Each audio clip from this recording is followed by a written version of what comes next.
Hey guys, tonight we're heading somewhere old. Like, this wall was painted when woolly mammoths still roamed the earth. Old.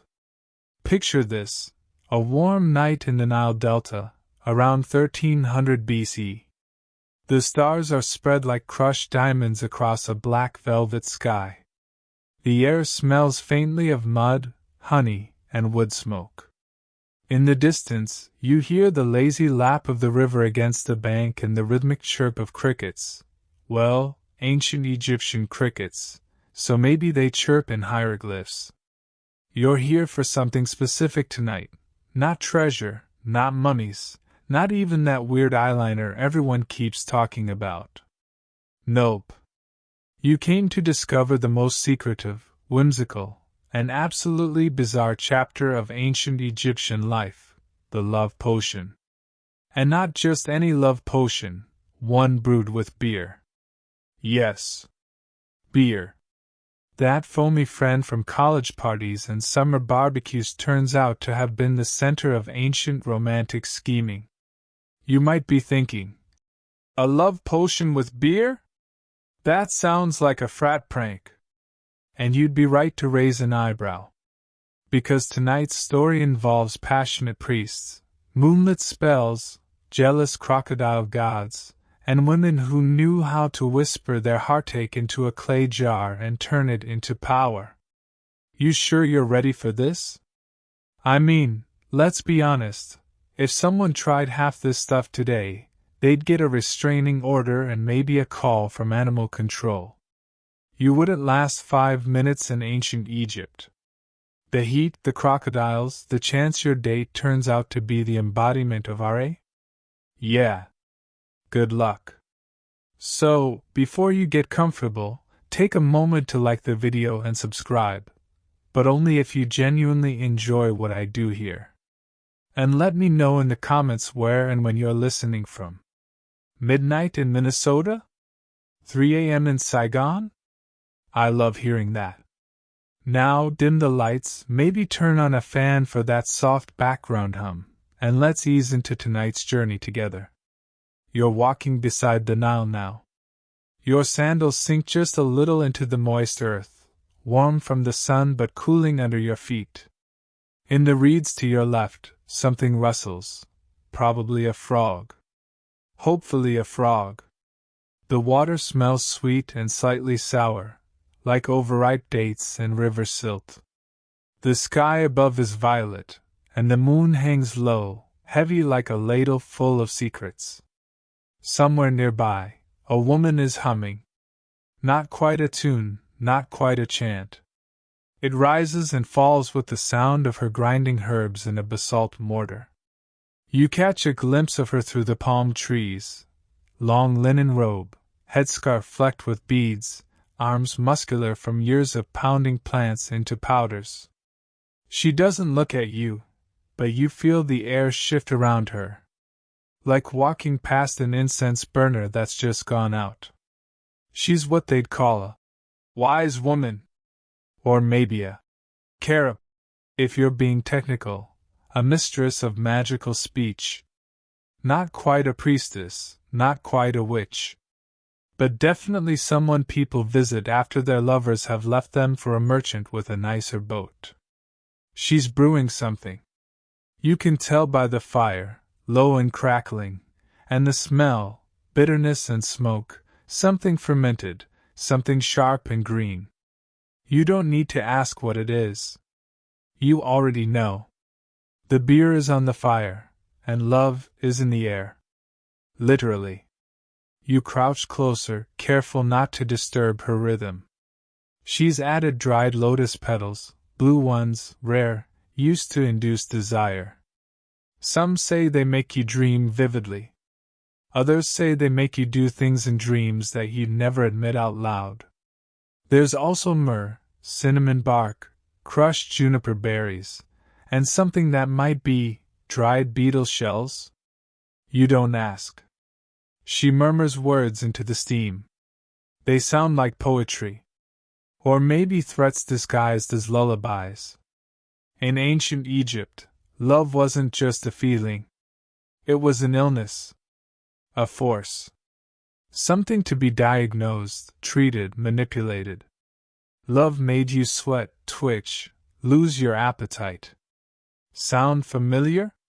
Yeah, they basically invented the concept of being down bad. So naturally, they tried to cure it, or exploit it. Which brings us to beer. Egyptians loved beer. Not the fizzy, hoppy stuff you get today. Their beer was thick, warm, unfiltered. Like porridge that got ideas above its station. It was made from half-baked barley loaves soaked in water and left to ferment in clay jars. Often, it was sweetened with dates or honey, and sometimes seasoned with herbs. It was everywhere, served to workers, nobles, even kids. It wasn't just a beverage. It was daily bread in liquid form. But in the right hands, or cauldrons, it became more than a drink. It became a medium. A carrier. A love spell on tap. The woman adds another handful of something. The scent sharpens. You feel it behind your eyes. Your skin tingles like the air before a summer storm. She dips a wooden ladle into the simmering mixture and pours it into a tiny amphora. Clay sealed with beeswax. She doesn't drink it. This isn't for her. This is meant to be buried under someone's bed. See, that's the thing. Egyptian love spells weren't always meant to be consumed. Sometimes they were poured onto sacred altars, scattered in tombs, or left as offerings in temples. Other times they were buried near, or under, the homes of their targets. The idea was that the essence of the spell, the words whispered into the brew, would seep into the person's soul as they slept. Like a love letter fog machine. And these weren't just desperate teenagers hoping their crush would glance at them during the grain harvest. These were noblewomen trying to secure heirs. Priests trying to win back former lovers. Servants hoping for social elevation. Love was currency. And love potions? That was high-interest investment. You continue walking. The ground is drier now, dustier. A breeze stirs your robe. Somewhere, a dog barks. Or is that a jackal? The night is stretching, yawning into silence. And you realize, this potion is only the beginning. The ingredients might be earthly, but the intentions? Very, very supernatural. Some historians say that these love spells were less about passion and more about control. Others argue that they were acts of desperation in a society that gave little agency to women in matters of the heart. The truth, as always, is probably somewhere in between, sticky, like date syrup spilled on sandstone. You pause at the edge of a market square. Empty now, but earlier it was filled with shouting vendors, bleating goats, and the clink of bronze. There's a fire still smoldering in the pit. A clay pot sits nearby. You lean and sniff. Beer. Strong, sweet, and spiced. Someone's made a batch of something special. Maybe someone like the wise woman. Maybe this one's for you. But don't drink it just yet. We still have a long way to go. And next, we'll meet the goddess who might have invented the idea of playing hard to get, and a cat who might have been the real matchmaker all along. Sleepy yet? Good. Let it wash over you. The hiss of wind in palm fronds. The tang of fermented barley. The shimmer of intention in the air. We're just getting started. You wake, well, not wake exactly, more like shift, in the middle of the same dream. Still by the Nile, still under a sky smeared with stars like someone spilled crushed sugar across obsidian. But the scene's changed. You're in a courtyard now, stone walls high and warm with leftover sunlight. The ground is swept clean, a circle of polished limestone tiles gleaming like mirrors. And there she is. Not the wise woman from before, no, this one walks like she owns the moonlight. You don't know her name, but you know what she is. You can feel it. Linen so white it glows, black coal wings flicking from her eyes like she could blink and cut a man in half. On one shoulder, purring and regal, is a cat. Not just any cat. A sacred cat. Green-eyed, silver-collared, absolutely judging your entire existence. This is the realm of Batet. Goddess of home, fertility, music, protection, joy, and sometimes, when the mood strikes her, love. Real love. Lusty, scrappy, dangerous love. The kind that makes you write someone's name 50 times on a potsherd and bury it under a tree. The kind that requires a potion. Or a prayer. Or both. She looks at you, not directly, but just over her shoulder, like she already knows what you want. And the cat? The cat knows too. Of course it does.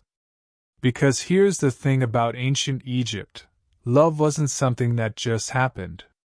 It was something you worked for. Pleaded for. Manipulated with incense and amulets and, yes, sometimes fermented beverages enhanced with lotus and crocodile tears. The Egyptians weren't subtle. You've heard of romantic poems written on papyrus scrolls, sure.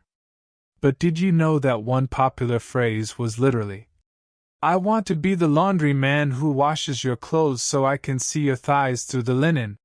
Yep. Subtlety was not their strong suit. Still, they meant it.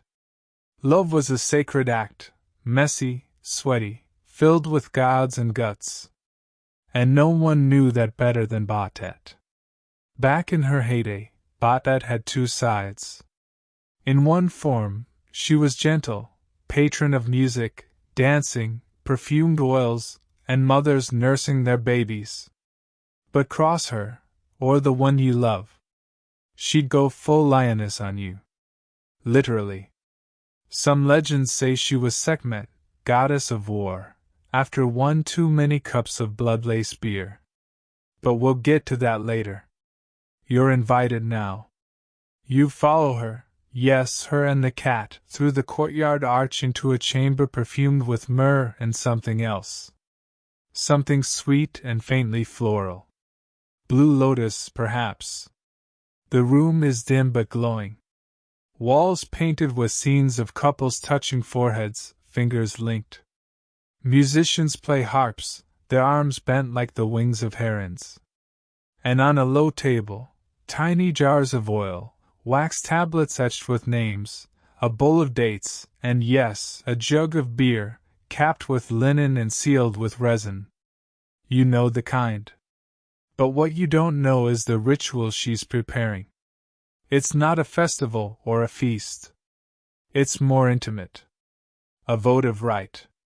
Tonight, Bastet's shrine is open only to those who've suffered for love. You included. You kneel at the threshold. The floor's cold but not unkind. A priestess, silent and serene, paints a spiral on your wrist with rose oil. It tingles. Not painfully, but with memory. As if your body remembers someone else's touch. A name bubbles up, familiar and heavy. You push it down. Nearby, another supplicant writes on a shard of pottery. 5 names. Each scratched in a trembling hand. Each a wound. She dips the shard into a bowl of beer. The ink bleeds. The priestess whispers over it, then crushes the piece with a stone. Gone. That's one kind of spell, the releasing. But you? You're here for the other kind. The binding. The love potion you'll help create tonight isn't made for letting go.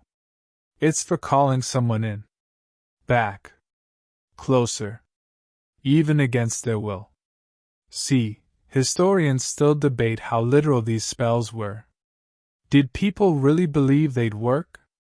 Or were they just symbolic gestures, a way to channel grief or longing? One researcher proposed that the act of brewing a love potion was a form of therapy. Others say it was manipulation, pure and simple, with consequences. One wrong name spoken during the incantation and you might attract the wrong person, or worse, the wrong god. The line between divine intervention and bad decisions was always thin. You sit beside the brewing jar. A small flame warms its clay belly. Inside you see sediment swirling, pale barley, flecks of dried herbs, a slice of pomegranate. Someone stirs it with a twig from a sycamore tree. That matters.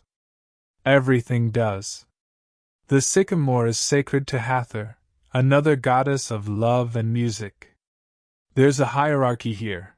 If Batet is the feline seductress, Hathor is the golden party girl of the heavens. You're beginning to suspect the gods had very specific brand identities. But let's not get distracted.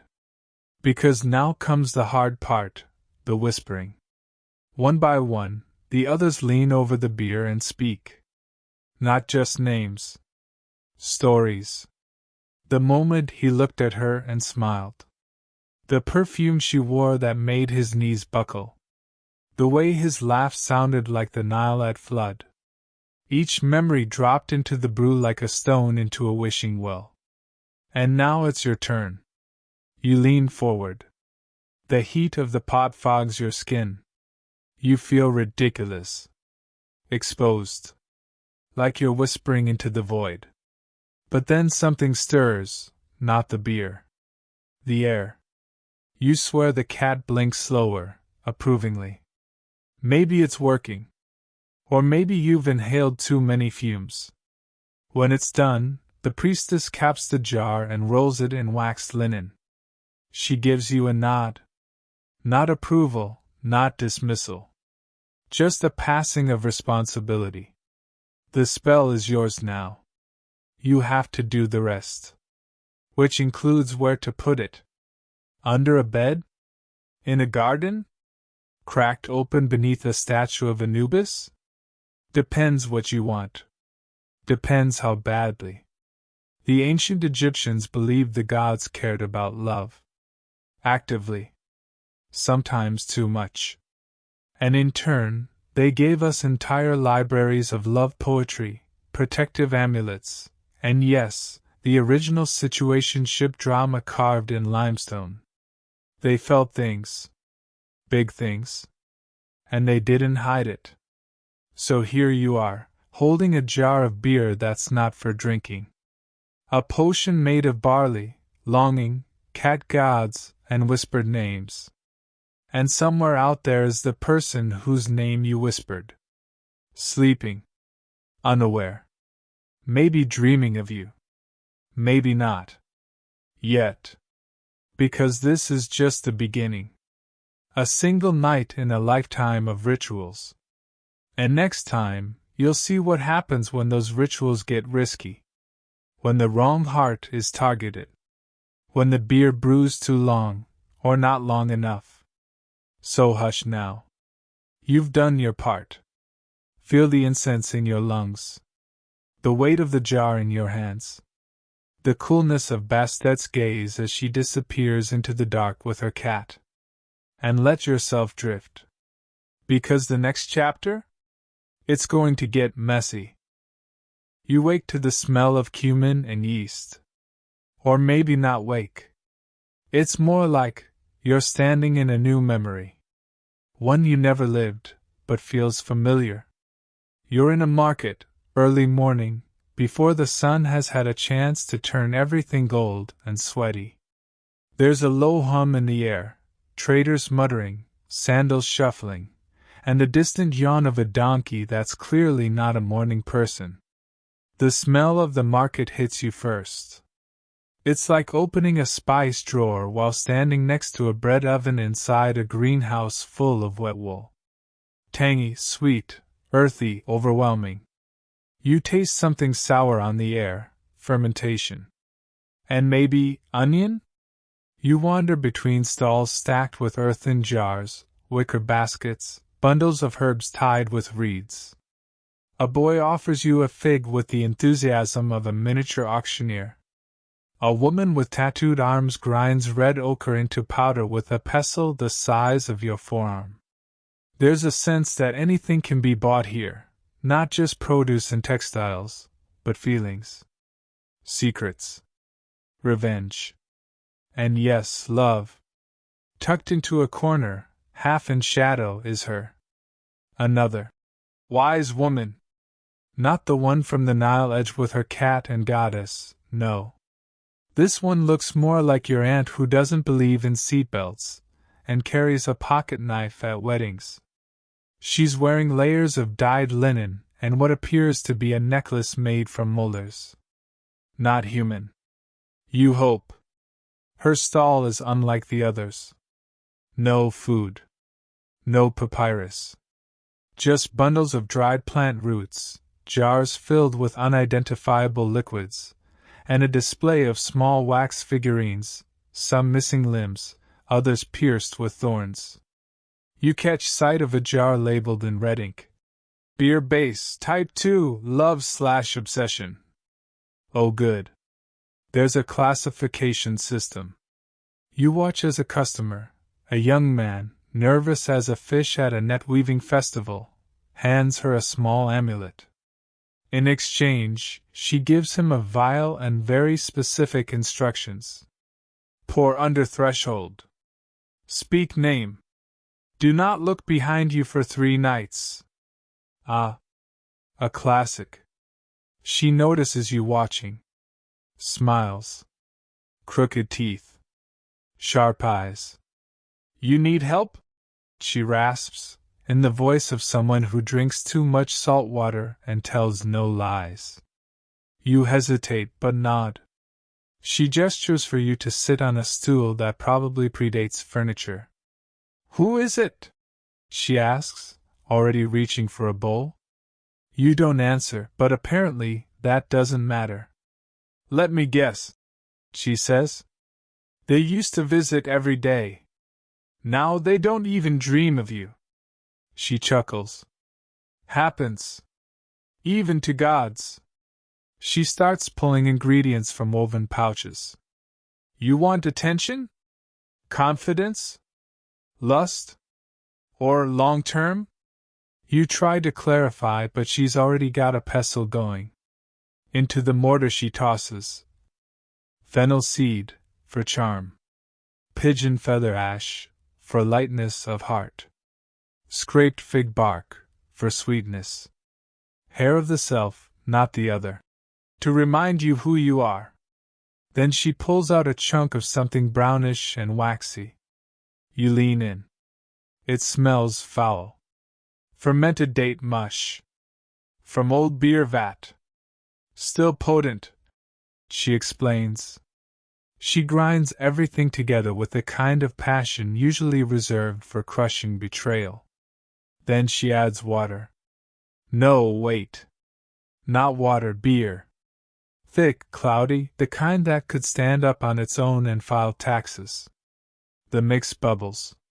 She stirs it with a reed and mumbles a phrase that sounds like a tongue twister designed by a ghost. Then she hands it to you. The bowl is warm. This one? She says. You bathe your feet in it. You blink. Then walk the path between 3 sycamores before sunrise.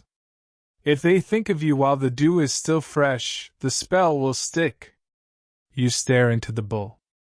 Or, she adds casually, you could just write them a poem. That's cheaper. You almost laugh. Almost. But then the look in her eye makes you realize she's serious. And maybe she's right. Because here's a truth they don't tell you in documentaries. The Egyptians believed in options. Love potions weren't one size fits all. They were custom, tailored like ceremonial wigs. Some were oils to be rubbed on the wrists. Some were powders to be scattered in doorways.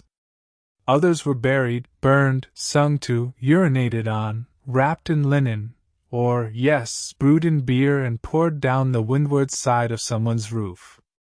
There's even a recorded spell where a woman was told to write her beloved's name in honey, place it in the mouth of a dead fish, then bury the fish under her own doorstep. Which, feels like a very specific kink. But the woman in the stall? She's got something better. She pulls out a scroll. This one's different. Not papyrus, but linen, stiff with age and stitched with thread. You recognize some symbols: an ankh, a heart, the ibis of Thoth.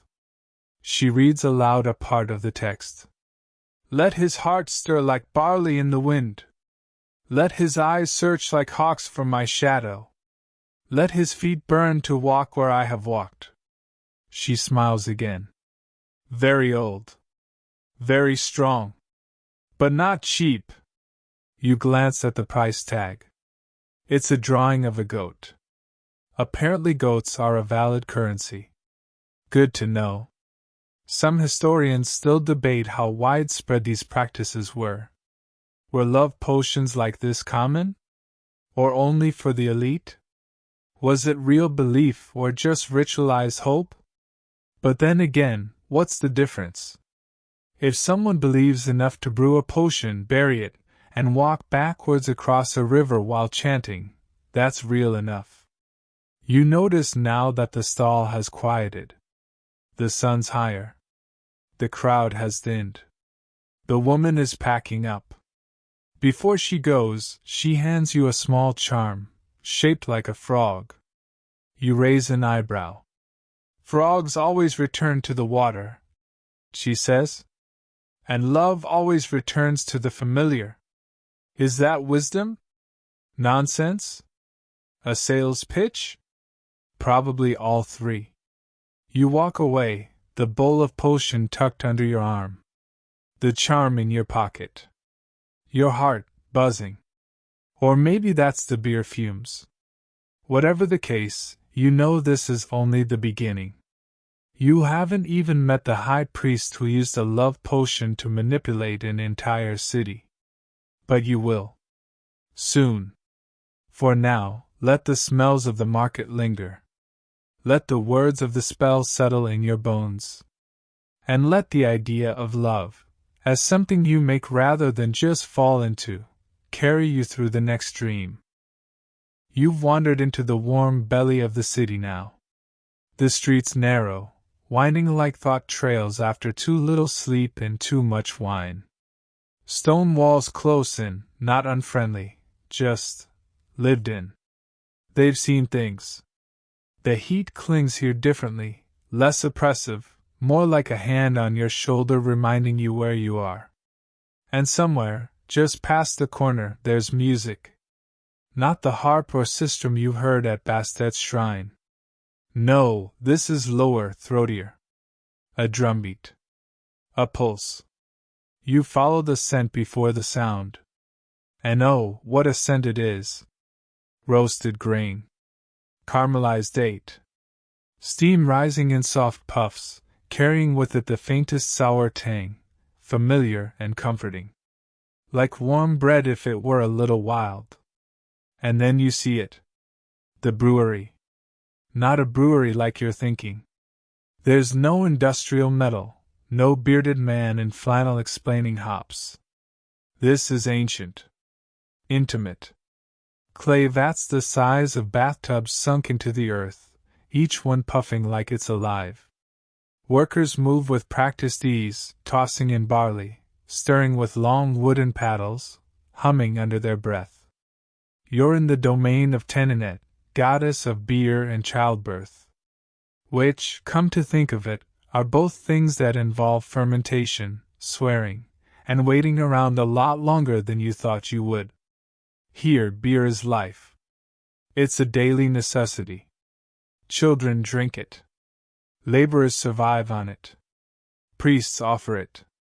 Even the dead are buried with jars of it, because who wants to face the underworld sober? But tonight? You're not here for survival. You're here because someone is making a batch of beer for love. You slide behind a row of amphorae and listen. Two women, one older with arms like temple columns, the other younger and fidgety, are deep in conversation. The younger one is holding something, a folded cloth soaked through, something soft and pungent. The boy barely looks at me, she mutters. Always talking to that girl from the flax house. The older woman snorts. Because you smell like soap and nerves. Here. She drops a pinch of something into the girl's hand. It glitters faintly, crushed blue lotus petals mixed with ground clove. Then she reaches into a jar and pulls out a slimy clump of something grayish. Mash this into the wort before it finishes fermenting. Do it under the moon. Then give him a jug.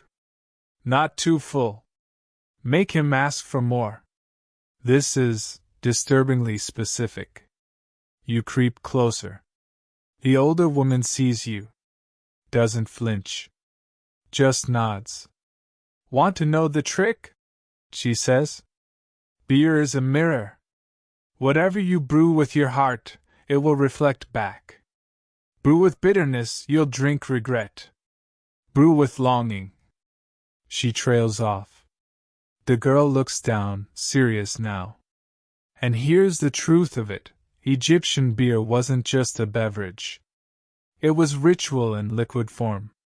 Made from half-baked barley bread soaked in water, fermented in ceramic vats, and strained through reeds or cloth, it was thick, cloudy, and often had little chunks floating in it.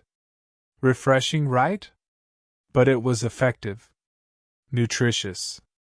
Accessible. And best of all? It was mutable. Add a little coriander? Digestive. Toss in some honey? Dessert.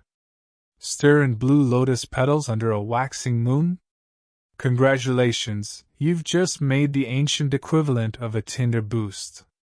Some records mention beer being used in sacred rites, not just for libations, but as vessels of spells. Incantations whispered into the foam. Prayers stirred clockwise to please the gods, or counterclockwise to not please them. And in love rituals? Beer was almost always involved. One spell directed the supplicant to brew beer with juniper and honey, then serve it to the target, while wearing only a red sash. Another involved pouring the beer across 7 smooth stones, each etched with the beloved's name, before drinking half and pouring the rest at a crossroads. Historians still argue whether these were symbolic gestures or literal magical practices. Some suggest the ingredients had mild psychoactive effects. Blue lotus, in particular, might have relaxed inhibitions. Others think it was psychological. The act of preparing the beer, saying the words, believing in the outcome, that was the real power. You peer into a vat. The surface is gently bubbling. Inside, barley mash, crushed date, and yes, the distinctive blue-purple of lotus petals. The brewmaster catches you looking. This one's for a priest, she says, winking.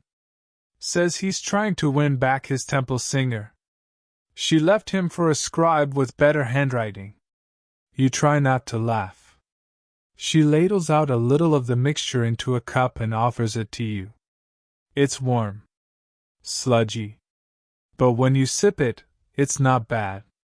Tangy, like kombucha's wild cousin. And underneath it all, that soft sweetness. The kind that says, stay a little longer. You sit down on a bench and watch the room swirl around you. Everything feels slower.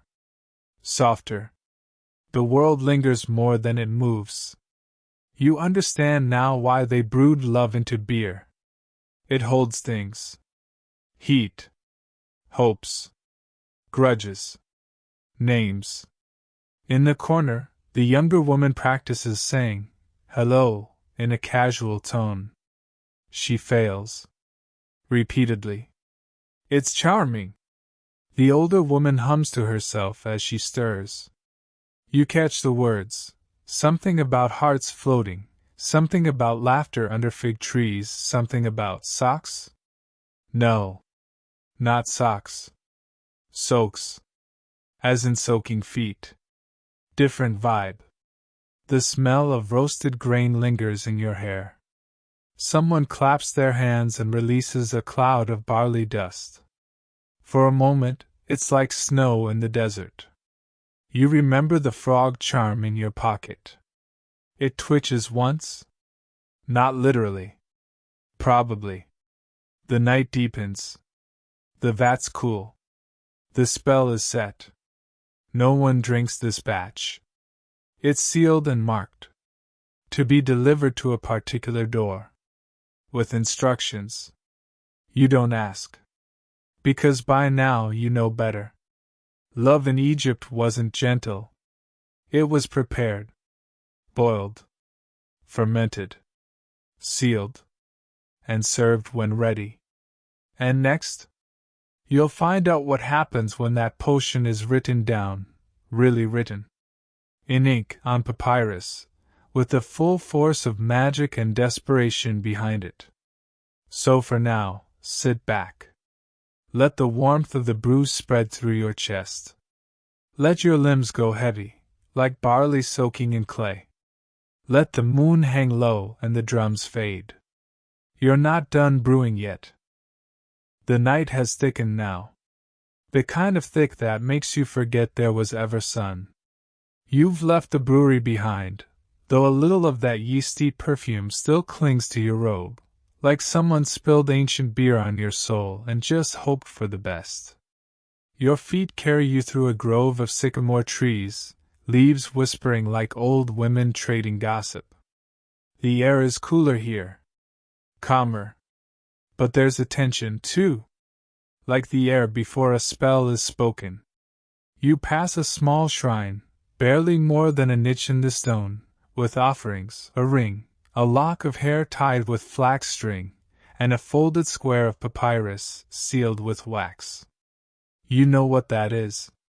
You've arrived at the place where words become magic.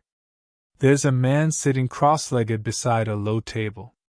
His hands are stained with ink, his eyes lined with exhaustion and, maybe, regret. He doesn't look up. Just keeps writing, murmuring as his reed pen scratches over the papyrus. You catch a few words, familiar ones. Let her dream of me when the moon is at half. Let her lips thirst for my name. Let her heart betray her silence. He exhales slowly and sets down the pen. The ink glistens black in the lamplight. You've never seen desperation so tidy. Welcome to the world of written love spells. Here's the thing, the Egyptians were obsessed with writing. Not just to record grain totals and tomb layouts, but to bind reality. To inscribe intention. To tattoo emotion onto the fabric of the universe using reeds, ink, and the terrifying permanence of papyrus. You sit beside him quietly, and he doesn't mind. He rolls up the spell with care, ties it with a strand of red thread, and places it in a small ceramic amulet. He seals it with wax. Then places the whole thing in a bowl of dark beer. Yep. Beer again. You're starting to wonder if Egyptians thought beer could solve literally anything. Spoiler, they kind of did. He finally speaks. The beer holds it. Carries it. If she drinks it by accident, even better. But if it breaks under her bed, that works too. That sounds ethically questionable. But hey. Ancient times. You look down at the papyrus still spread out on the table. Drafts. Dozens of them. Some neat, others furious. Whole lines scribbled out like he changed his mind mid-incantation. Or maybe mid-heartbreak. A few lines catch your eye. Let her heart burn like barley on the flame. Let him wander like a fish in dry sand until he finds me. Let her forget all others. Let her lips never say another name. It's weirdly romantic. And a little unhinged. You notice one particularly smudged scroll, folded and unfolded too many times. The scribe sees you eyeing it. That one didn't work, he mutters. She married a sailor from Byblos. Ouch. But he doesn't throw it away. Because that's part of it too, isn't it? The hope. The irrational belief that words on a page, even ancient ones, even smeared and folded, can do something. And in Egypt they could. Some spells were meant to be recited. Others, like this one, were written down and hidden. Buried beneath doorways. Slipped into sandals. Crushed into powder and stirred into beer. One scroll even instructed the user to write their beloved's name on a strip of papyrus, place it inside a goose egg, and bury it beneath a sycamore tree. Until the tree leans toward you. Symbolic? Maybe. Creepy? A little. But undeniably poetic. And lest you think this was all teenage nonsense, let's be clear, important people use these. Priests.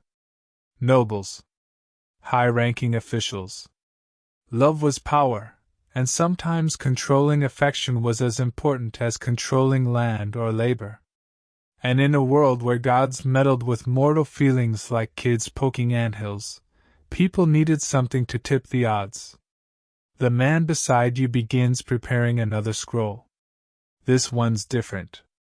He draws a small figure, just a sketch, and beneath it, he writes the name of the one he desires. Then he draws two tiny hearts, pierced by a zigzag line that probably represents lightning, or longing, or just artistic flair. He doesn't tell you what he'll do with it. He doesn't need to.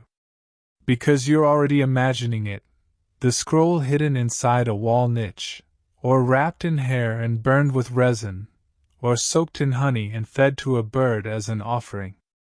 Historians still argue about how seriously people took these, he says suddenly. Some say they were superstition. Others say they were therapy. He turns to you, finally meeting your eyes. But have you ever been in love? You nod. Because even if you haven't, you have. He nods back. Then you know. You'll try anything. Especially when they stop looking at you the way they used to. He rolls up the new scroll, seals it with a kiss, yes, really, and places it in a small alabaster jar filled with dark beer and cinnamon bark. For luck, maybe? You thank him and rise to your feet. Your legs feel stiff, like you've been sitting for hours. Maybe you have. The air outside tastes like ink and cloves. The sky is bruised purple. Somewhere, a woman sings a lullaby to no one. You pass another shrine, this one larger, dedicated to Thoth, the god of wisdom and writing. Offerings are stacked at his feet, papyrus scrolls, broken reed pens, bowls of thick, dark liquid. Some of it is definitely beer. You reach into your pocket and feel the frog charm again. It's warm. You smile. Because now you understand. Love here isn't just a feeling. It's an intention. A sentence written in beer and ink, in the hope that the gods, or fate, or just sheer persistence, will make someone feel it back. Next, you'll see what happens when that intention reaches beyond the living. When even the spirits are called upon to fix a broken heart. So rest, dear dreamer. Let the ink dry. Let the words echo softly in your mind. Because when love crosses into the world of the dead, things get even more interesting. It's darker now. Not the kind of cozy darkness you'd wrap around your shoulders like a blanket, but the other kind. The kind that leans in when the fire's gone out and the moon forgets your name. You're no longer in the city. The air is cooler. The crickets have stopped chirping. You're walking along a path paved with cracked stones, each one worn smooth by generations of footsteps. The silence here is heavy, like someone's listening. And maybe someone is. You've entered the realm of the afterlife, but not quite to do it. Not the underworld proper. You're at a threshold. A doorway, and tonight someone's about to knock. You approach a low-walled compound surrounded by columns etched with stars and feathered wings. A man is standing there, barefoot, bald, robed in white. His wrists are wrapped in cords of flax. Around him, the air smells like cedarwood smoke and something musky, almost metallic. He's preparing for a ritual. She won't listen to me, he says aloud, as if continuing a conversation you weren't part of. She listens to her mother, to her priest, but not to me. So I ask someone else. He turns to you. Doesn't smile. The dead have no favorites. But they remember love. You've stumbled upon a necromantic love spell. Yes, that's a thing. Because sometimes, when the living fail you, when words and beer and ink and whispered papyrus all go unanswered, you call on the dead. You sit in the outer courtyard as he works. There's a brazier glowing red at the center, and around it, little clay figures, miniatures of gods and beasts, and one shaped disturbingly like the woman he's talking about. He takes a jar, yes, beer again, and pours it carefully into a wide ceramic bowl. It steams as it touches the coals beneath. He adds dried herbs, coriander, sweet rush, a pinch of salt. Then he speaks. Not loudly. Not dramatically. Just deliberately. He recites her name. Once. Then the name of the spirit he's calling. Twice. You feel the air shift. Some Egyptians believed the dead could influence the living. Whisper in dreams. Weigh hearts in secret. Tilt chance toward one person or another. In matters of love, this meant asking your ancestors, or someone else's, to intervene. Some rituals involved writing letters to the dead, placing them in tombs with offerings of bread and beer. Others used incantations burned beside a grave at midnight, calling for assistance, or vengeance. Tonight's version? It's halfway between a plea and a bribe. Make her think of me, he says to the fire. Let her lips burn to speak my name. Let her eyes find no rest until they find me. He tosses something into the flames. A strand of hair. You hope it's hers. The flames flare green. He murmurs again, in a language you don't quite understand, but your body does. The words press against your skin like wind before a storm. Then silence. The man kneels and presses his forehead to the stone floor. Nothing happens. And yet, everything feels different. You feel the presence. Not malicious. Not gentle either. Just old. Like dust trapped in moonlight. Like a sigh from inside a sealed tomb. A cat yowls in the distance. Or maybe a jackal. The hairs on your arms rise. Then, he speaks one last line. I pour this beer to you, spirit of the forgotten, in exchange for one thought from her heart. One dream. One glance. That is all I ask. He pours the rest of the beer onto the ground. It hisses as it sinks into the dust. You'd ask questions, but your voice isn't welcome here. This space isn't about logic. Or ethics. It's about desperation. That raw, aching version of love that slips past dignity and ends up kneeling at a fire, begging bones to remember your name. Some historians call these rituals emotional theater, a way to process heartbreak. Others believe they were sincere, that the boundary between living and dead was thin enough to poke through if you just knew the right words. Either way, they were detailed. Specific. One recorded spell involved carving the target's name into wax and burying it in a graveyard at the feet of a particularly friendly spirit. Another involved offering a feast, beer, bread, figs, and incense, then whispering your intentions into a skull left on the altar. This man? He's working from memory. No scroll. Just grief and rhythm. He turns to you now, eyes glinting in the firelight. You think it's strange, asking the dead for help with love. But who understands longing better than someone who's lost everything? You don't have an answer. You don't need one. Because deep down you get it. This isn't about control anymore. It's about connection. Reaching across time, space, even death, just to make someone feel again. To be seen. To be wanted.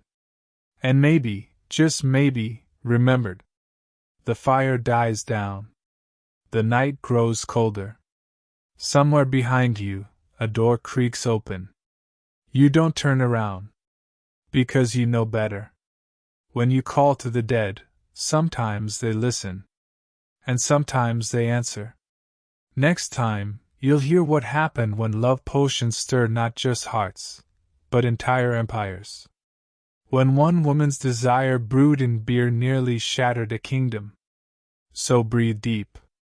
Let the scent of cedar and ash soak into your dreams.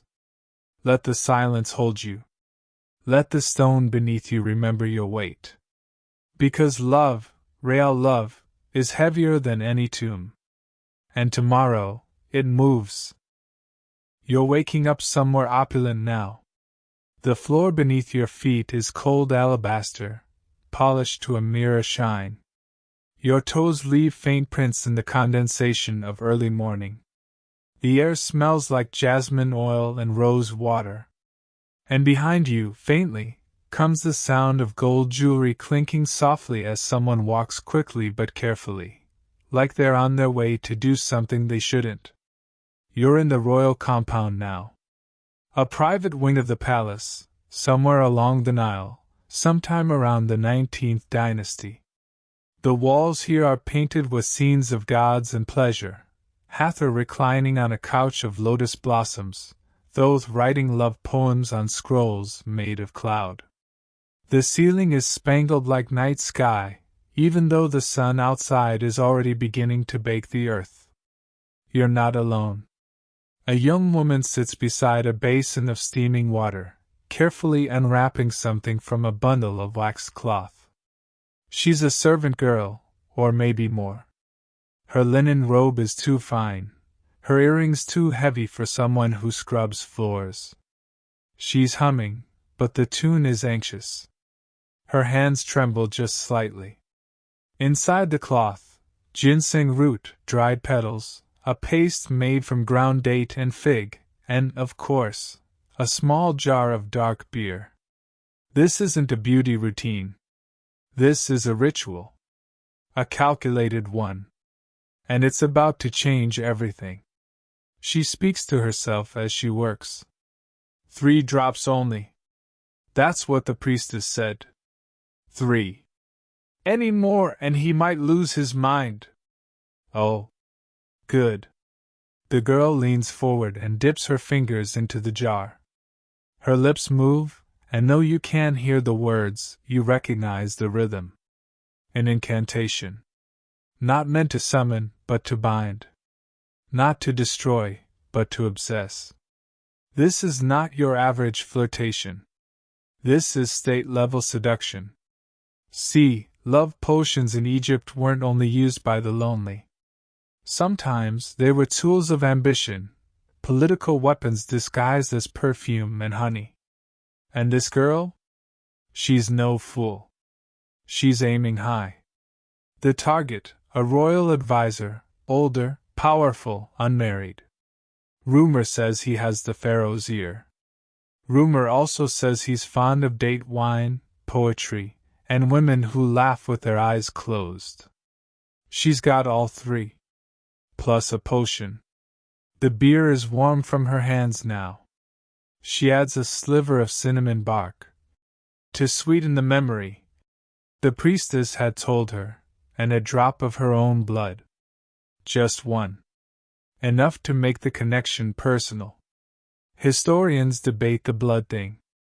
Some say it was symbolic. Others claim it was literal, that love spells required part of the caster, a fingernail, a hair, a heartbeat pressed into the wax of intent. You wonder what the advisor would think if he knew. Probably not great. But love, and its cousins, ambition and obsession, rarely come wrapped in honesty. The girl finishes mixing and pours the concoction into a small jug. Then, from a hidden drawer, she retrieves a cup, gold-rimmed, delicate, engraved with a falcon. She adds a splash of rosewater and a fresh sprig of mint to mask the taste. It's ceremonial now. A gift. A refreshment. She carries it out with all the grace of a trained dancer. You follow unnoticed through a courtyard lined with date palms. He's there, reclining on a low couch, shaded by linen canopies. His beard is neatly oiled. His eyes are sharp. Too sharp for a man just waking. For you, she says, bowing low. He raises the cup, sniffs. Ah. Brewed in the sun, he says. Just how I like it. He drinks. And then? You wait. She waits. Everyone waits. And over the next week, the man begins to change. He's distracted. Pauses in meetings. Loses track of names. Starts quoting poems, badly, to no one in particular. He visits the kitchens more often. Asks for rosewater. Sends messages with no recipient.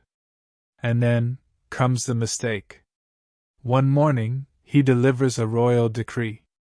A shipment of grain is to be redirected, not to the temples, not to the soldiers, but to the compound where she lives. In error, he claims. A miscopy. But no one believes him. The pharaoh is displeased. Whispers begin to swirl. And suddenly, everyone's talking about the girl who poured a spell into his cup. That's when the tribunal is called. You attend unseen, as 3 priests sit in judgment. The advisor defends her. Poorly. He stammers. Forgets words. Starts sweating. The girl stands silent. She's smarter than him, after all. A priest reads from a scroll, an accusation. Manipulation of the divine will through unapproved ritual. Influence through brews and words. The invoking of Hathor without license. The punishment? Not death. Worse. Obscurity. She's to be removed from the palace, her name struck from the records. No tomb, no statue. Her name will not pass through mouths or memory. In Egypt, that's the real end. But as she's led away, you catch a glimpse of her face. She's smiling. And you understand. She never wanted forever. Just a moment. Just that 1 week where a powerful man thought only of her. She got it. She paid the price. But in her mind? Worth it. Later you pass by the empty courtyard. The cup is still there, half buried in dust. The mint has wilted. The beer is dried to a syrupy stain. Love, once again, has boiled down to residue. But the story stays. Some say she escaped. Others say she brewed again, in a new city, under a new name. The scribes may have erased her, but the people remember. Always do. You sit beneath a palm tree, and the wind rustles above you. The beer is gone, but its spell lingers. Next, you'll witness how love, beer, and written words collided in a courtroom where passion met punishment, and the line between devotion and danger blurred beyond recognition. For now, rest your eyes. Let the scent of cinnamon and rosewater fade. You've seen what a cup can do. But next time? It's the words that cut. You're walking down a hallway now. It's cool here, stone walls and shadowed windows, incense smoke curling up from recessed braziers. Each footstep echoes softly, like even the building is trying not to draw attention. You're in a temple, but not for prayer. Not today. You follow a trail of murmurs and flickering torchlight until it opens into a vast chamber lined with judges. Yes, judges. They sit in a semicircle, wrapped in linen, some with leopard skin cloaks draped over one shoulder, the mark of the priestly class. Their heads are shaved. Their expressions neutral, but their eyes? Sharp. Tired. Accustomed to odd cases. A man stands in the center. He's barefoot, shackled at the ankles. Middle-aged, gaunt, with ink-stained hands and a spine that has bowed slightly from years spent bent over scrolls. He is not a criminal. Not by trade. He's a scribe. And today, he's on trial for something truly romantic. The charge? Using a love potion brewed with beer to manipulate the daughter of a high priest. You find a spot among the silent onlookers. No one speaks above a whisper. You're about to watch something strange and wonderful unfold, a love spell dragged into court like a thief in daylight. One judge clears his throat. You are accused of crafting a ritual brew, intended to cloud judgment and bend affections. Speak truthfully. Did you or did you not whisper a spell over barley beer, mix it with lotus and fig, and give it to the daughter of Tahotep the Elder? The scribe raises his head. Smiles faintly. I did not give it to her, he says softly. She asked for it. Gasps. A woman in the corner shifts her veil. Someone coughs. The scribe continues. She came to me with tears and an empty heart. Her betrothal was arranged. To a man with sandals more expensive than conversation. She asked me for words. I gave her poetry. I gave her names written in honey. I gave her hope. A second judge interrupts. And the beer? He shrugs. A medium. A carrier. You cannot whisper magic into air. It gets lost. But beer? Beer listens. Beer remembers. Ah. There it is. The power of beer again. Not just as drink, not just as love elixir, but as evidence. The prosecutor speaks next, a stern woman with tattoos along her jawline, marking her as a record keeper. We have the jar. It was found beneath her bed. Unsealed. The residue matched with dried lotus, cardamom, crushed cedar bark, and a trace of blood. More murmurs. You can practically feel the whole room lean in. The scribe bows his head. Yes. I made it. But not to bind her. To free her. Oh, you like this guy. And so does the crowd. They're silent, but their eyes gleam.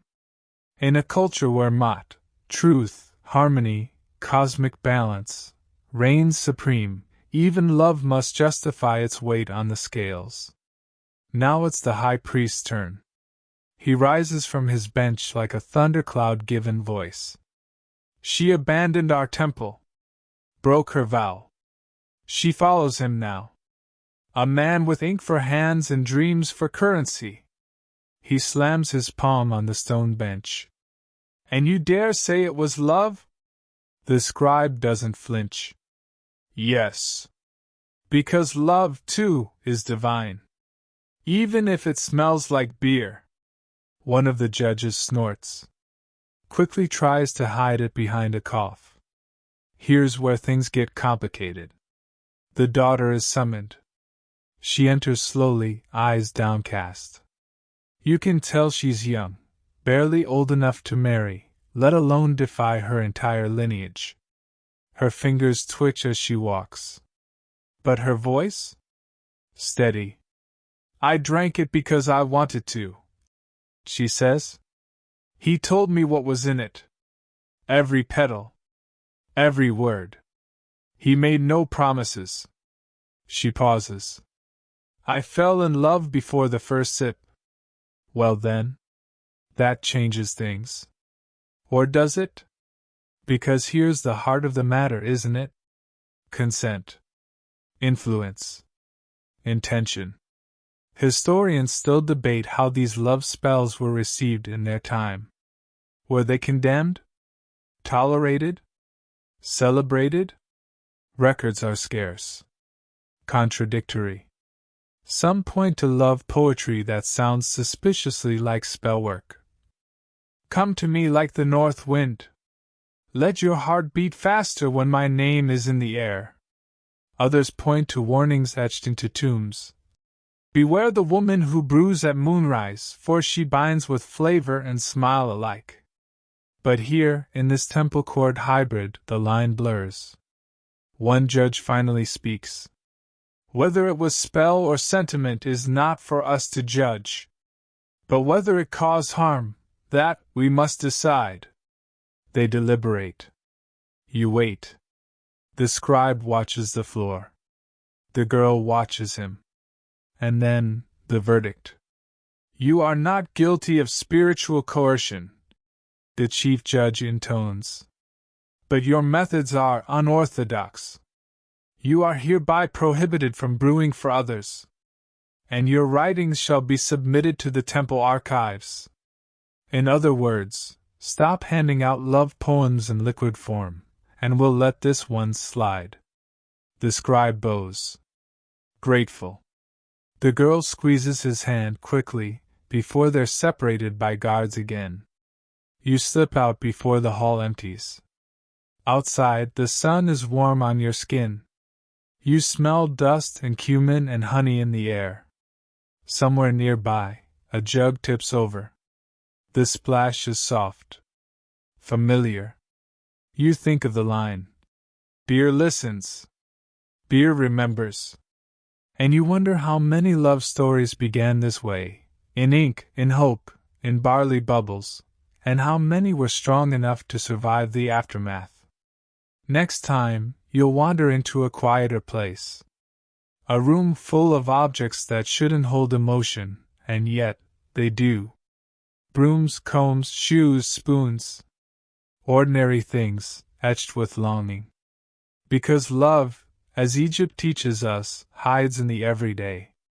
But for now, let the stone fade from beneath your feet. Let the courtroom grow still behind you. Let the words settle. Love is never tidy. But it is always worth watching. You're in a storeroom now. Not the musty, forgotten kind stacked with broken pots and old scrolls, but something more intimate.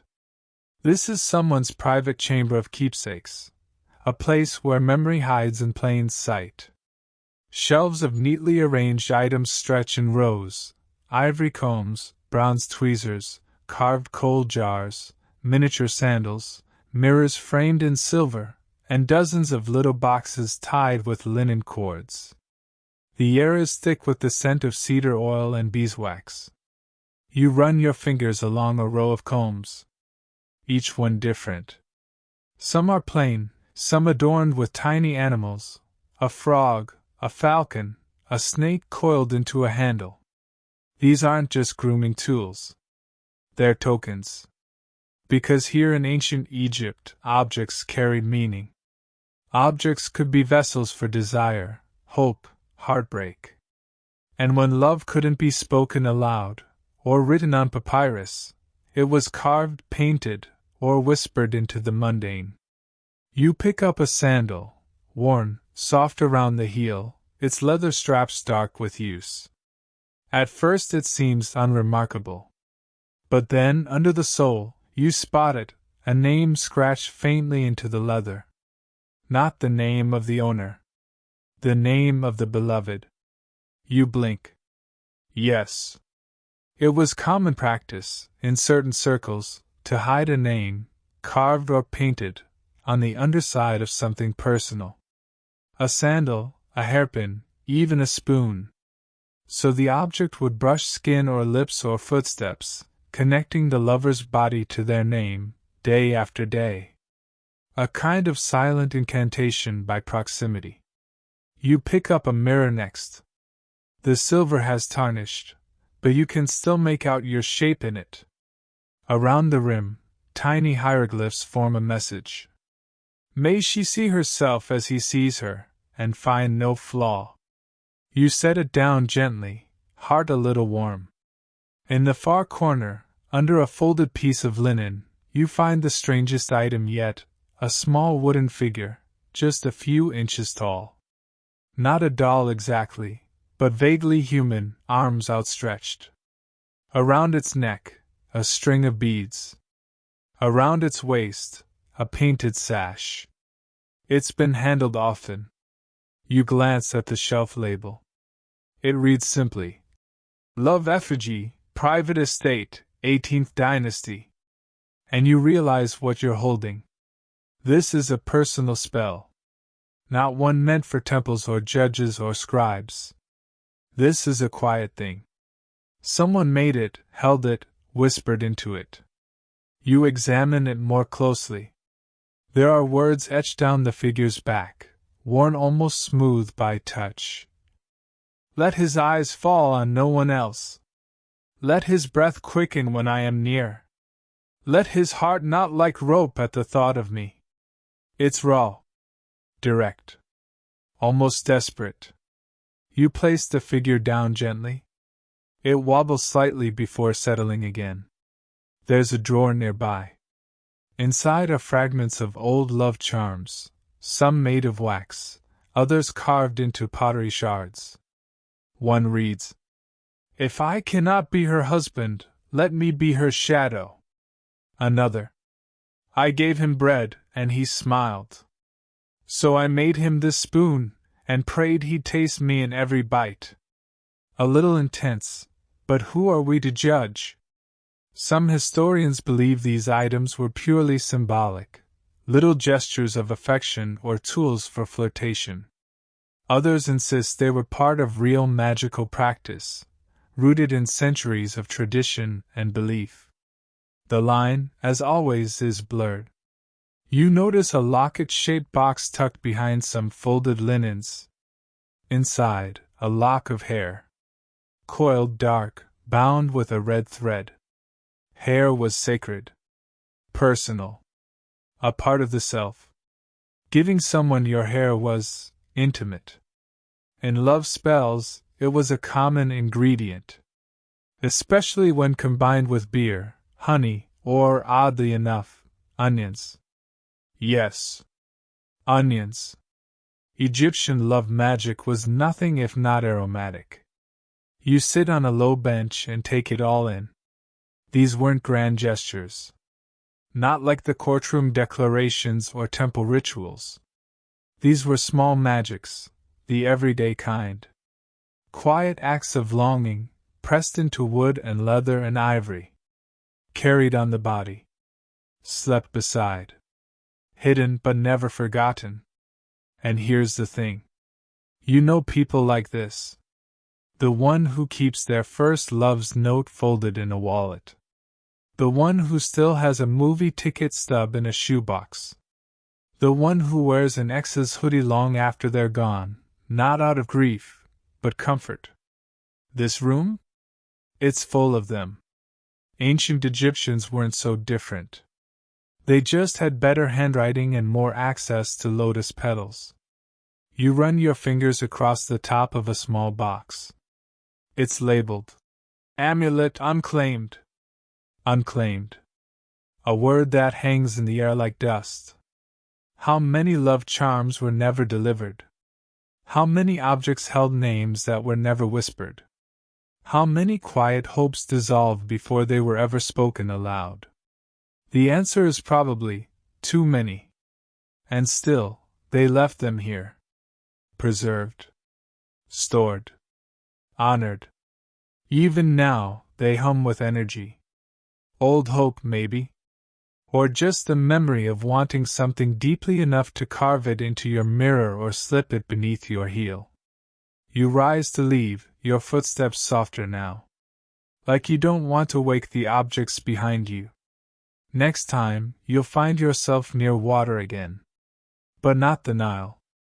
This time, it's the swamps of Sobek, where crocodiles swim and people pray for love and protection.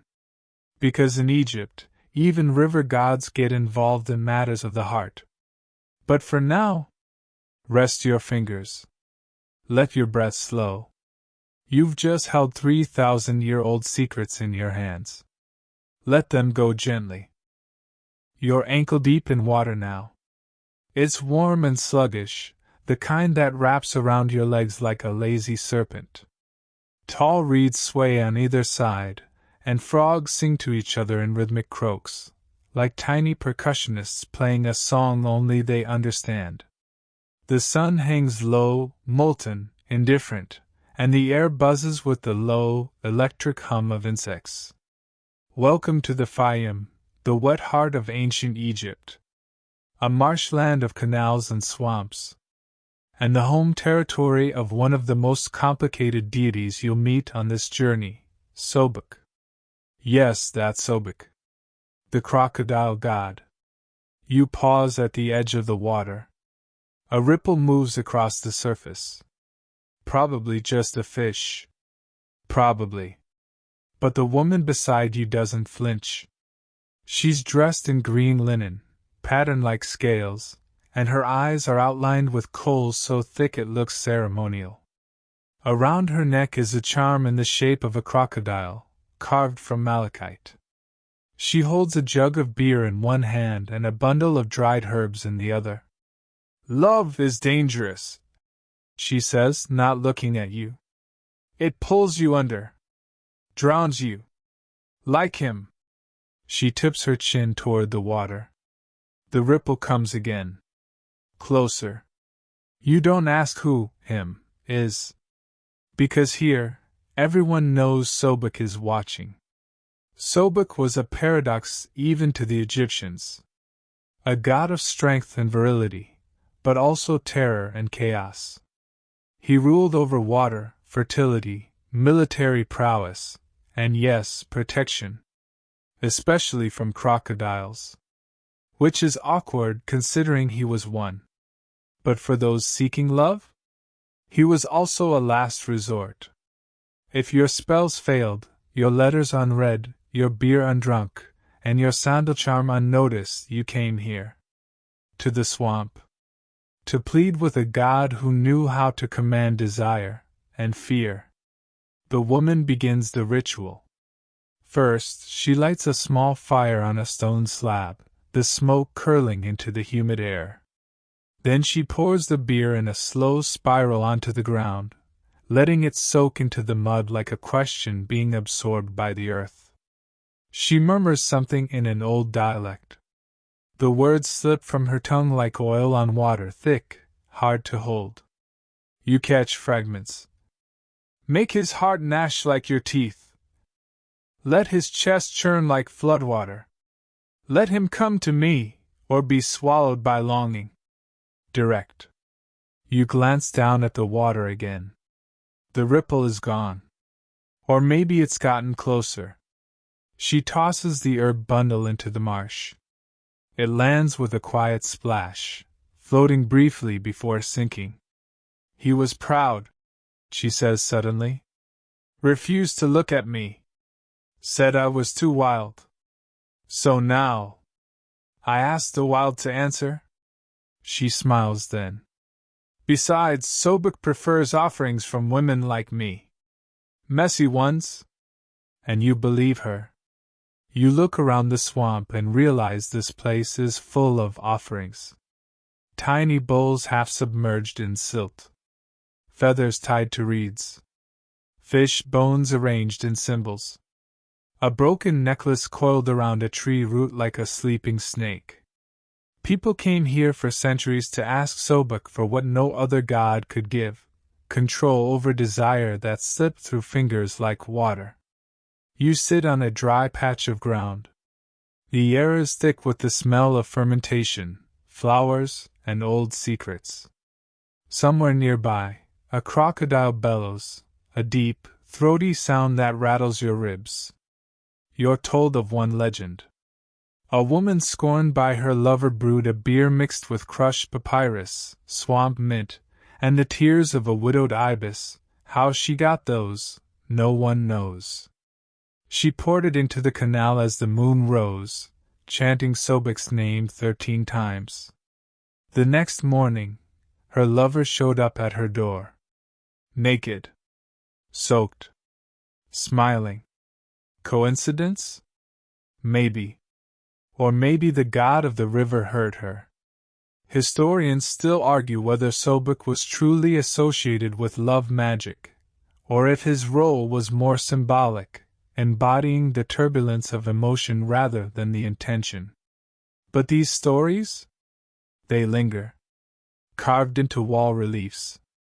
Scribbled into temple margins. Whispered in taverns.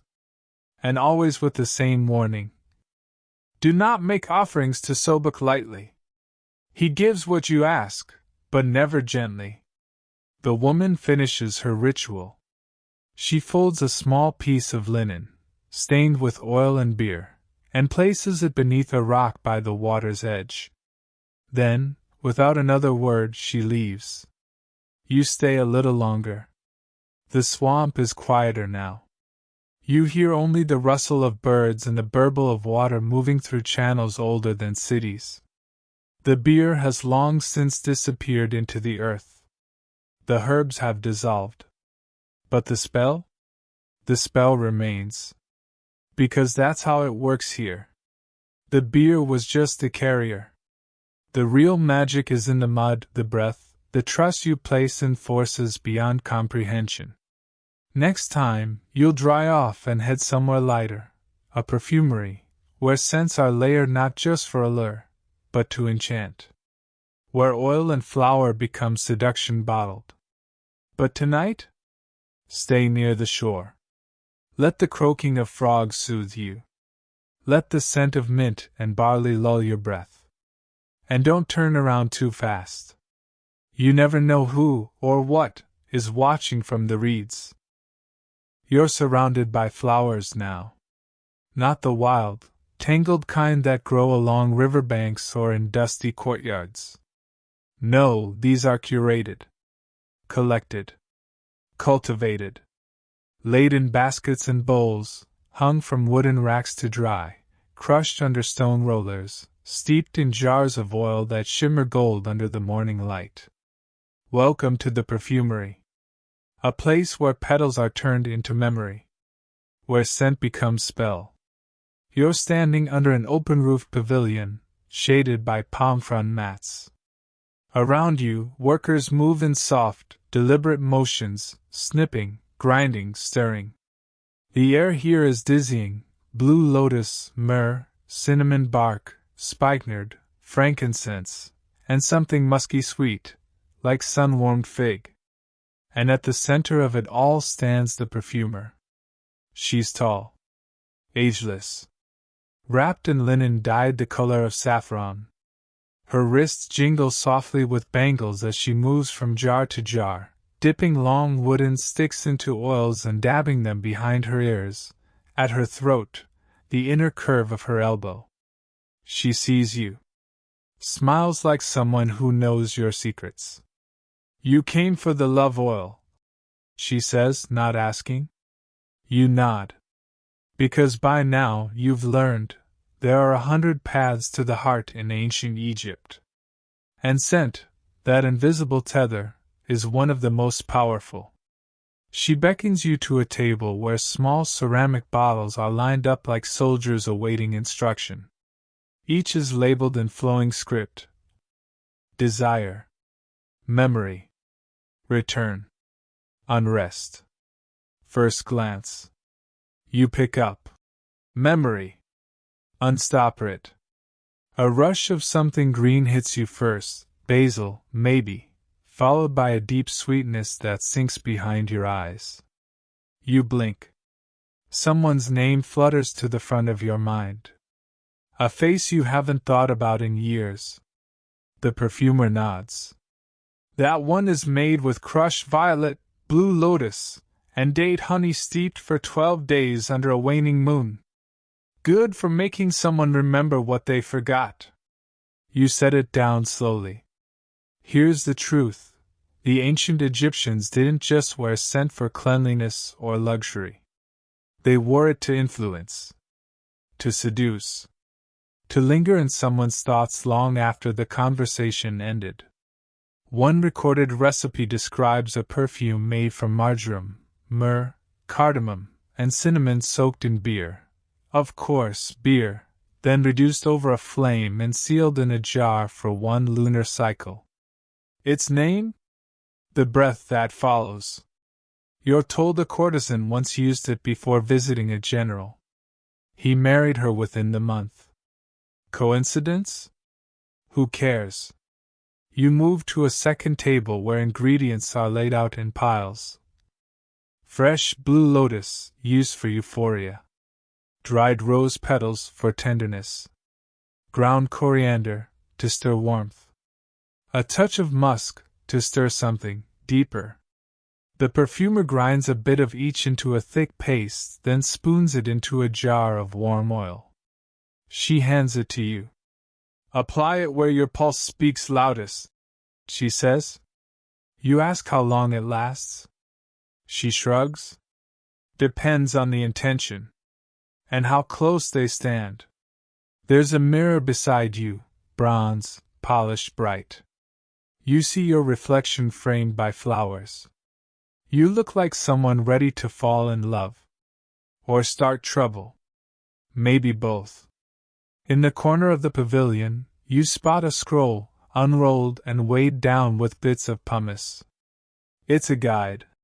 Scent pairings for affection, and includes such gems as for awakening affection from a friend, sweet almond, marjoram, crushed mint. For inspiring dreams of love, blue lotus, poppy sap, date wine vapor. For reversing affection, garlic, onion oil, and silence. Ouch. Historians still debate the true effects of these potions. Were they psychoactive? Was it placebo? Was it all just good marketing and wishful thinking? Probably a little of everything. But in a world without digital memory, without photos or voice notes or text messages, scent was memory. If someone carried your perfume, you carried their attention. And attention, in ancient Egypt, was half of love. You hear a bell ring in the distance. The workers begin bottling the day's batches. Labels are tied. Boxes sealed. The perfumer hands you a final vial. This one is unmarked. Wear this when you're certain, she says. Not before. You don't ask what's in it. You don't need to. Because already, you feel the pull behind your ears. The way the scent lingers just long enough to follow you around corners. Next, you'll move beyond scent and words and potions. You'll discover the world of silent prayers, the kind written not on scrolls but whispered into stone and slipped beneath statues. Because sometimes the gods hear best when you speak, indirectly. But for now, close your eyes. Let the perfume settle on your skin. Let desire bloom quietly behind your collarbone. And don't worry, someone, somewhere, will notice. It's nearly dusk. The world's cooled into that dusty lavender tone, where shadows stretch long and all sounds soften. You're walking through a sacred garden now, somewhere behind a temple, tall palms swaying gently above, their fronds whispering secrets to each other. The gravel crunches under your sandals, but it's muffled, like the earth is holding its breath. Ahead, low stone platforms rise from the garden bed, and on each one sits a statue, some small, some towering, some smiling, others stern. Hathor, Isis, Bes, even lesser-known household gods, tucked into corners beneath fig trees. Their surfaces are worn smooth by centuries of hands, offerings, prayers whispered too quietly for history to catch. You've arrived at the shrine of unspoken things. Here, people don't chant or burn incense. They come alone, carrying scraps of papyrus, folded linen, or even bits of pottery. They kneel, press their offering to the base of the statue, and murmur just a few words. Then they leave. It looks simple. But what they leave behind? It's everything. You crouch near a statue of Hathor, goddess of love, music, motherhood, and, as it turns out, midnight desperation. Her limestone face is serene, lips parted just enough to suggest she's always on the verge of responding. There's a pile of small papyrus slips beneath her. You pick one up carefully. It reads, "Let him dream of me with joy, not dread. Let his voice soften when he speaks my name." You reach for another. "She walks past me like I am wind. Please, mother of perfume, let me be her shadow." And another. He kisses her wrist now. "I saw it. I swallowed a scream. Let my heart harden, or his lips forget her."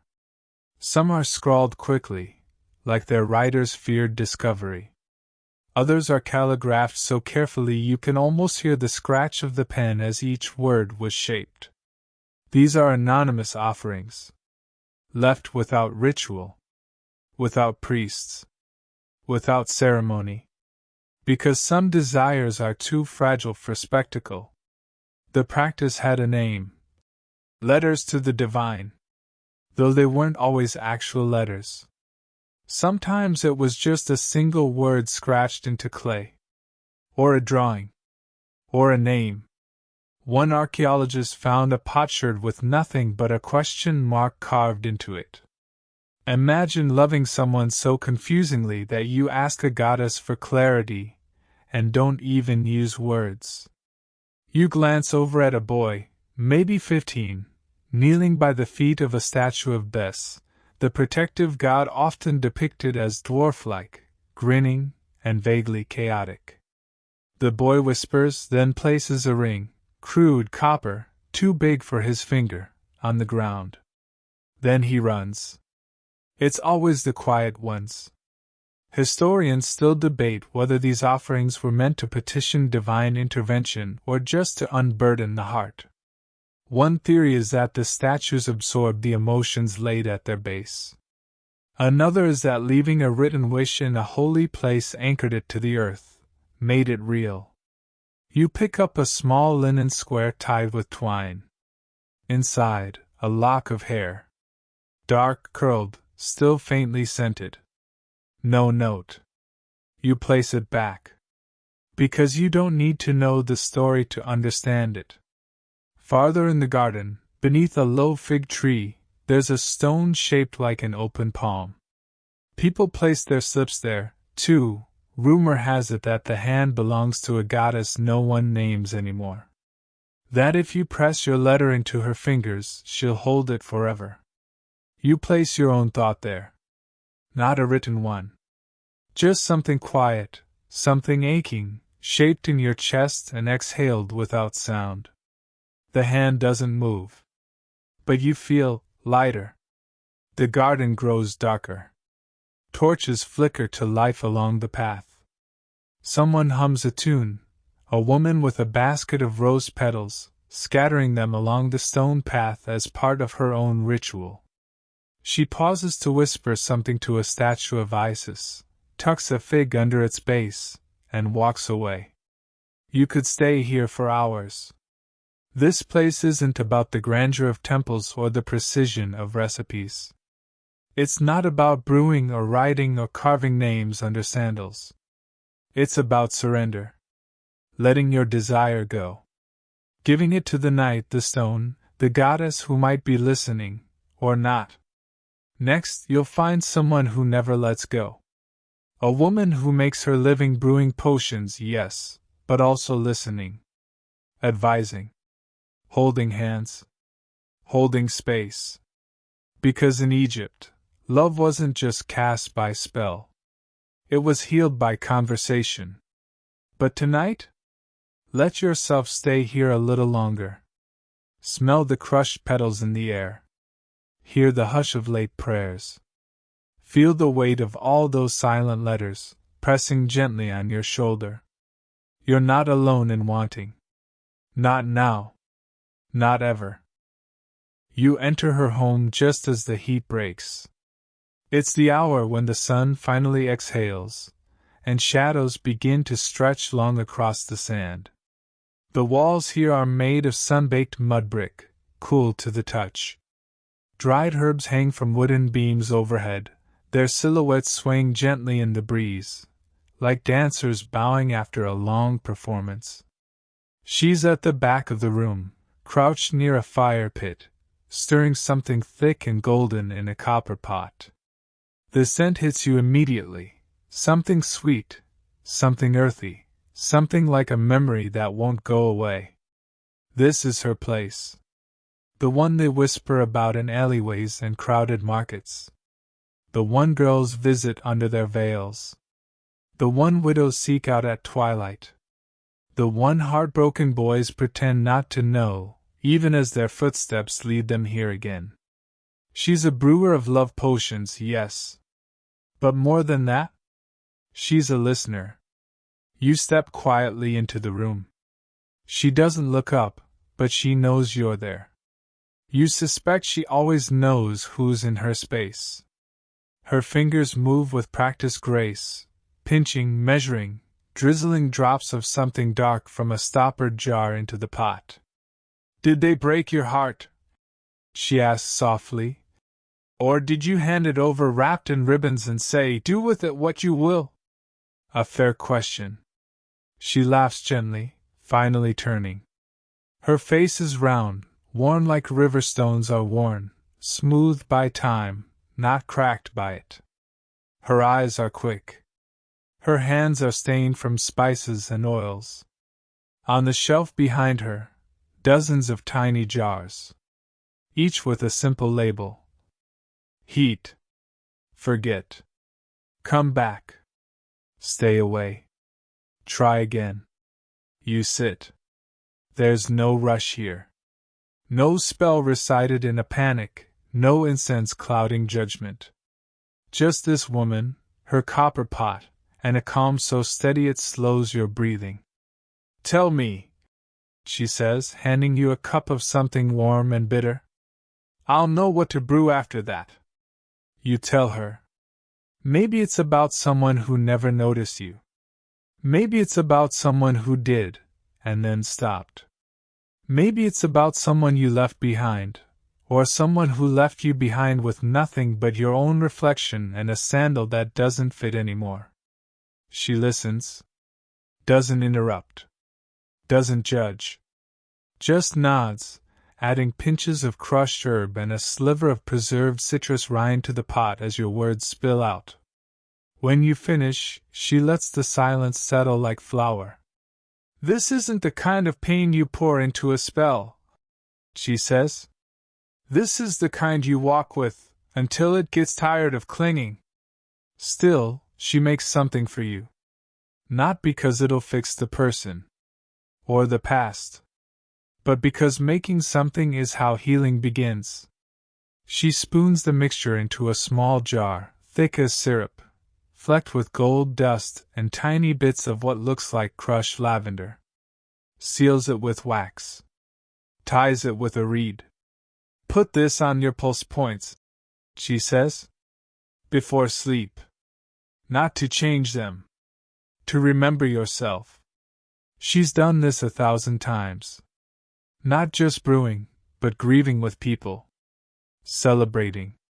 Rebuilding. She knows every version of love, the naive, the angry, the feral, the forgiving. Once, she tells you, a woman came to her with nothing but a broken comb and a string of dried figs. Said her husband had stopped speaking to her. Said she hadn't heard her own name in 3 moons. The potion wasn't the solution. But the act of making it together? That was. Another came with a sandal, torn, bloodied. Said her lover had left in a storm and never returned. The brewer made a spell to let him go. The woman didn't use it. She returned years later. Said she'd kept the potion sealed. Not for him, but as a reminder that she survived. Historians rarely talk about women like this. Their names don't show up in temple carvings or royal archives. But they existed. The hearth magicians. The kitchen priests. The ones who brewed with heart and herb alike. They weren't always sanctioned by the temple. Their magic wasn't always official.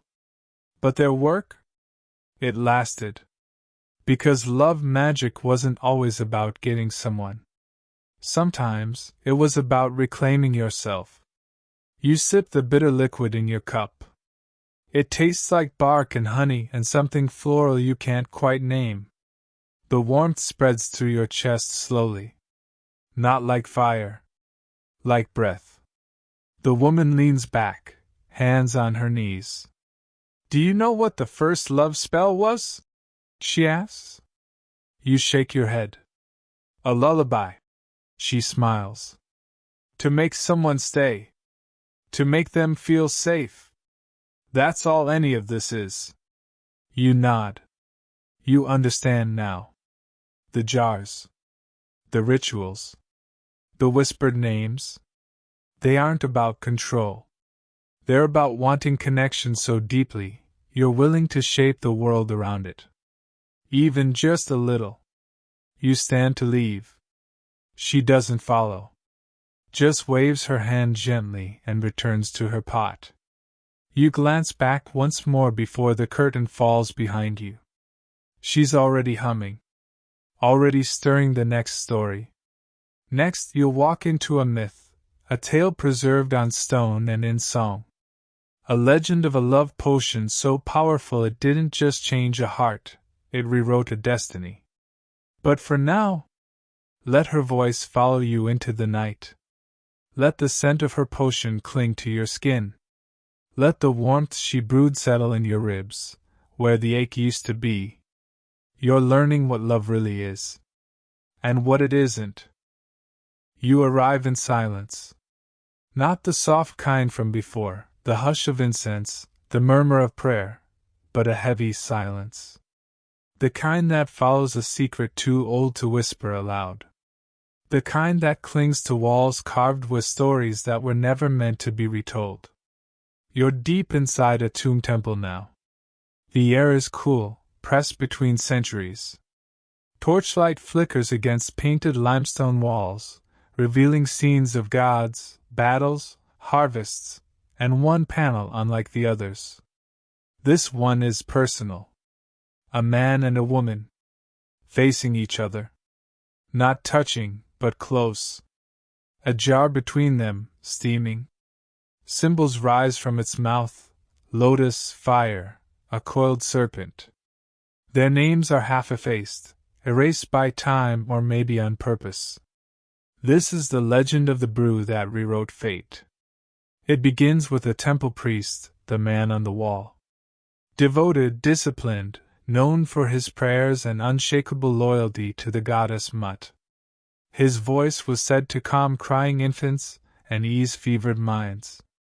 Then came her, a servant girl, taken in after her village was destroyed in a flood. She worked in the temple kitchens, quiet, unnoticed. Except by him. He saw her one morning pouring beer into a clay cup, humming a song not meant for temple walls. He listened. He noticed how her fingers trembled when she dropped a spoon. How she watched the statues of goddesses with a mix of fear and yearning. She noticed him, too. They spoke once. Then again. Then every day, quiet words exchanged between prayer chants and ceremonial meal prep. And one night, after a dream she claimed came from the goddess herself, she brewed something new. A love potion. Stronger than any before. Its ingredients are partially listed here on the wall. Barley soaked for 7 days. 2 drops of her own blood.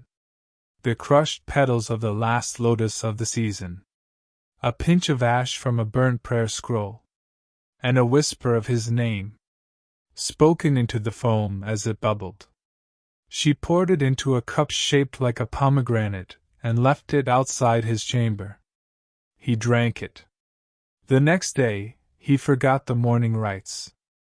By the third, he misquoted a hymn. By the end of the week, he held her hand in the shadow of a statue and didn't let go. And that, dear listener, was a problem. Because he wasn't just any priest. He was meant to inherit the high priesthood of Mut, the goddess of divine order, of queenship and legitimacy. His purity was political. His choices? Watched. Measured.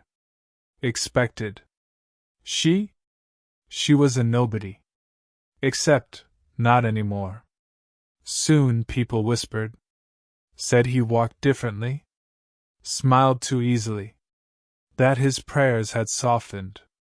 That he smelled like her, like fig and smoke and blue lotus, like kitchen spice and shadowed corners. Then came the storm. The high priestess accused him of violating temple code, of breaking vows, of being bewitched. He admitted nothing. She was summoned. She brought the empty cup. Yes, she said calmly. I made it. Yes, I loved him. But I did not steal his will. I gave him clarity. The council of priests did not agree. The punishment? Banishment. For both. But before they could be separated, he spoke. She did not change my heart. She showed me it was mine to give. A line so honest, so foolish, that it's carved, right there, beneath their feet on the mural, in his own handwriting. They were exiled together. Some say they vanished into the desert. Others say they built a home near a quiet bend of the Nile, where the reeds whispered stories to their children, and the beer always tasted like freedom. And this tomb? It isn't just a burial chamber. It's a story vault. Someone carved their tale in secret. Not for glory. Not for worship. Just so no one would forget what they dared to do, to make love and potion and future together. Some historians question the story's truth. They call it a folk myth. A romanticized version of class rebellion. A cautionary tale. But then again, why does it feel so real? Why does the air still smell faintly of crushed lotus and charred parchment? Why does the painting tremble in your chest like a memory? You sit for a while, beneath their likeness. And you realize, this isn't just a story of seduction or rebellion. It's about agency. About choosing who you love. About owning your desires, even when they break the rules carved in stone. Next, you'll reach the final chapter. The last brew. The final spell. A moment steeped not in longing or pursuit, but in reflection. But tonight? Stay here, with them. Let your back rest against cool stone. Let your breath slow to match the rhythm of torchlight flickers. Let their risk settle into your bones like incense into cloth. Because sometimes love isn't a spell. It's a decision. And it changes everything. You wake in a courtyard filled with the scent of morning. It's quiet, not the hush of hiding, but the kind of stillness that follows completion. Completion of something long, maybe impossible. Like a circle closing in the dust. The air is cool, just barely. You feel it brush your skin like a linen sheet warmed by sleep. The sky above is a soft apricot color, fading to gold. Somewhere nearby, a pigeon coos. A donkey snorts in protest to waking too early. And you? You're sitting in a shaded corner beside a large clay amphora. It's sealed. You know what's inside. So do your fingers, which trace the edge of the wax, remembering every mixture, every herb, every prayer and whisper that came before. This is not a potion to be given. It's not meant for another mouth, another heartbeat. This one is for you. All the stories have led here. The letters beneath statues. The women who brewed and prayed and dared. The priests who forgot their lines. The servants who carved names into sandal soles. The beer steeped in blue lotus. The blood-inked scrolls. The love effigies tucked beneath reed mats. The cat gods. The crocodile kings. The invisible strings tied to jars and jugs and hearts. And now here you are. You unseal the jar. A faint wisp of steam rises, scented with barley, honey, a pinch of cinnamon, and a twist of lemon myrtle you don't remember adding, but somehow, it's right. You lift the jar to your lips, take a single sip. It's thick, earthy, faintly bitter then sweet. And underneath it all, memory. Not just yours. Everyone's. Because the Egyptians knew something we forget too often: love is cumulative. Every longing is built on the ones that came before. Every heartbreak sits atop the embers of someone else's. You lie back, feeling the cool stone beneath your shoulders. The jar rests on your chest, warm and gentle. And then, something shifts. You feel not alone, but among. Surrounded by thousands of voices, not shouting or singing, just existing. Echoes of those who once mixed beer with hope. Who whispered names into firelight. Who prayed not for power or passion or control, but for connection. And here's the strangest part: it worked. Not always. Not for everyone. But enough. Enough for the stories to survive. Enough for the scent of blue lotus to still haunt the air around ancient scrolls. Enough for a statue's hand to remember the feel of a linen slip soaked with tears. Enough for one last potion. And this time, there's no seduction in the brew. No tricks. No ambitions. Just reflection. Just a letting go. Some historians call this kind of spell a closing charm. A final act, not to seal a fate, but to release it. Not to cast, but to unwind. So here, in this final moment, you think of all the ones you've loved. The way they smelled. The way they left. The way they stayed a little too long in your memories. The way you kept their names folded in a corner of your chest like prayer slips in a temple wall. And you whispered them aloud. Not to summon. Not to reclaim. Just to say, I remember. That's the real magic, isn't it? The remembering. The letting go. The quiet. The breath. The potion is half gone now. You don't drink the rest. You pour it into the soil beside a fig tree and watch as it sinks slowly into the earth. Because some spells aren't meant to linger. They're meant to return. You close your eyes. There's no chant. No incantation. Just your body, warm from the sun. Just your heartbeat, slow and steady. Just your story, folded into thousands of others. You've walked through temples, kitchens, courtrooms, tombs, gardens, marshes, and whispers. You've carried spells in your pockets. You've sipped love brewed in moonlight and beer. And now, dear listener, it's time to sleep. You've seen enough. You've felt enough. You are enough. So let the light dim. Let the names grow softer. Let the petals fall. Let the jar cool. Let the wind rise just enough to carry your story away. Let it all go.